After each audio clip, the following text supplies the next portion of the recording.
சகோதர சகோதரிகளே, இளைஞர்களே, வாலிபர்களே, வாலிப கன்னிகளே, உங்கள் எல்லாருக்கும் சந்தோஷமான ஒரு செய்தியை சொல்ல வந்திருக்கிறோம்.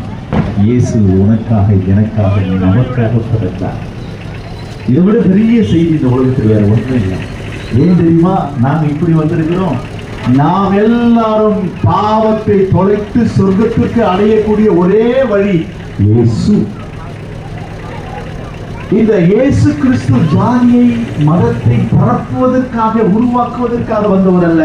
மனுக்குலத்தின் இருளை போக்க வந்த மா ஜோதி, அந்த ஒளியான இறைவன் இயேசு கிறிஸ்து சொல்லுகிறார், வருத்தப்பட்டு பாரம் சுமக்கிறவர்களே, நீங்கள் எல்லாரும் என்னிடத்தில் வாருங்கள், நான் உங்களுக்கு இளைப்பாறுதல் தருகிறேன் என்று சொல்லுகிறார். இயேசு கிறிஸ்துவின் இரத்தம் நம்முடைய பாவங்களை மன்னித்து